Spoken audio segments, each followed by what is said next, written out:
Magandang araw mga kapolitika at welcome back dito sa ating YouTube channel. Kung kayo ay bago pa lang ay huwag kalimutang mag-like at mag-subscribe muna kayo para updated kayo dito sa ating mga latest issue. Ito yung pag-uusapan natin sa ngayon sa video ito mga kapolitika ay continuation pa rin dito sa ating pinag-uusapan dito sa volleyball edition itong si Gemma Galanza, kasi until now is marami pa rin tayong nakikitang mga comment at mga himutok ng mga netizen dito sa mga nauna natin na mga video, at ang sinasabi nga doon sa ating previous vlog na kung saan ay kung totally ba na naban itong si Ea Lauri dito sa PVL. Pero ang sinasabi naman ng mga tao ay dapat daw ang dapat daw na iban or paalisin dito sa ating bansa ay itong si Coach Jorge De Brito. And alam naman natin yung kung saan nag-ugat yung talagang root cause kung bakit galit na galit yung mga tao dito sa Brazilian coach na ito ay dahil doon sa pagbangko nila kay Gemma Galanza dito sa katatapos lang na FIVB Challenger Cup na kung saan ay nangulelat nga yung ating bansa. So ang sinasabi at ang talagang nagpoprotesta ngayon online, ang sinasabi ng mga tao at ng mga supporters at tagahanga ni Gemma Galanza at ng Creamline ay paalisin na lang itong si Coach Jorge De Brito. At sa ating pag-uusapan dito mga kapolitika ay kasi meron yung mga nagko-comment doon na kung saan sinasabi nila at yung kanilang saloobin na ito daw si De Brito ay merong favoritism. Okay, meron siyang mga paboritong players na kung saan ito yung naging reason kung bakit nabangko daw itong si Gemma Galanza. Kasi hindi naman basta-basta naniniwala yung mga supporters ni Galanza na meron umanong minor injury itong si Galanza sa paa, kung kaya hindi siya nakapaglaro doon sa FIVB Challenger Cup or hindi siya binabad. Ang sabi nga nila ay dapat to talagang tanungin or manggaling mismo kay Galanza yung statement na meron nga siyang foot injury. Now on the other hand naman, yung mga hindi supporters ng Creamline ay nagsasabi rin naman na itong mga laro daw nila Valdez, nila Tots Carlos at ni Gemma Galanza ay pang Pinas lang daw. Kung kaya kahit na bangko ay okay lang kasi mas marami pa raw ang magagaling. So ito rin yung mga sentimiento at mga comment ng ibang mga netizen. Okay, kung kaya nga siya ang minsan ang sinisisi bakit daw natalo yung Team Alas doon sa FIVB Challenger Cup. But yung tanong dito is ating sasagutin ay kung totoo ba na may favoritism talaga itong si Coach Jorge De Brito, kasi meron ring iba na nagko-comment at ang say na nga ng mga netizen ay hindi raw nagagalingan itong si Coach Jorge De Brito dito kay Gemma Galanza. So ano pa man yung mga naging reason mga kapolitika ay ito yung ating sasagutin. Yung ano ba yung ating personal na nakikita at ano ba yung ating personal na saloobin rin dito sa sinasabi na meron daw favoritism at ayaw daw nitong coach dito kay Gemma Galanza, kasi nga doon sa PVL lagi talagang nangunguna itong Creamline at hindi matalo-talo ng Akari. Itong Akari na hinahawakan ni Coach De Brito ay walang nangyayari, kung kaya laging nangungulilat itong kanyang team at ang sabi nga ng iba ay nainggit daw itong si De Brito dito kay Galanza. Okay, so sa tingin ko naman ay hindi naman yung totoo, kasi na kung saan ay hinahayaan naman maglaro itong sila Tots Carlos. Even nga doon sa last year na SEA Games ay hinayaan na maglaro itong sila Tots Carlos, itong some parts ng Creamline.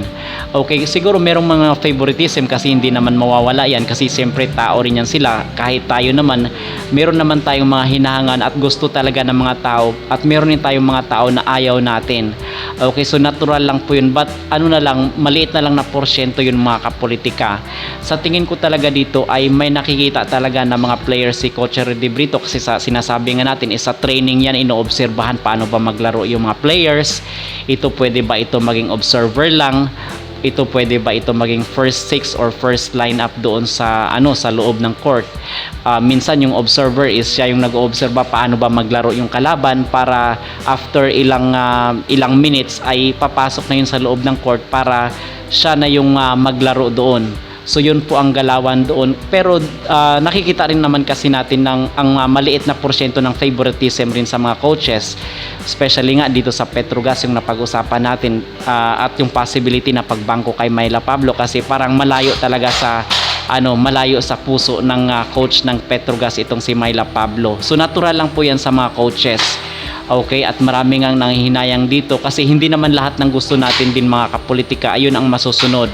Okay, kasi itong mga coaches na ito ay siyempre inoobserbahan din nila paano maglaro yung mga players. Okay, hindi naman pwede na balasahin kasi even sa mga international games merong mga players yan na hindi pinapaglaro, even nga yung mga star players nila hindi pinapalaro sa loob ng court kasi minsan is nakikita nila na ito yung mag-function. Okay, but dito sa dito sa part ni Gemma Galanza, para maging fair naman is talagang nasasayangan rin ako sa kanyang talento at sa kanyang abilidad kasi nakikita nga natin dito sa PVL is talagang performer naman itong si Gemma Galanza at minsan naging MVP na siya. Okay, ang suggestion nga ng mga tao ay dapat yung maging coach daw ng ating kupunan, especially itong ating national team, ay dapat Pilipino na lang kasi yung mga international na mga coaches ay hindi nila alam yung background ng mga players, especially itong ating mga MVPs, mga kapolitika, di ba, na kung saan is minsan nababangko na lang kasi hindi pala alam ng mga coaches. Siguro alam nila pero parang binabaliwalaan nila kasi nga meron silang mga paboritong mga players. Isa na rin po yun. Okay, at kasi nga doon sa naunang statement ni De Brito na kung saan ang sabi niya doon sa bago pa mag-start yung ABC Cup ay itong sila Galanza, sila Tots Carlos ay andun daw talaga sa listahan ng mga players na kung saan gusto niyang kukunin.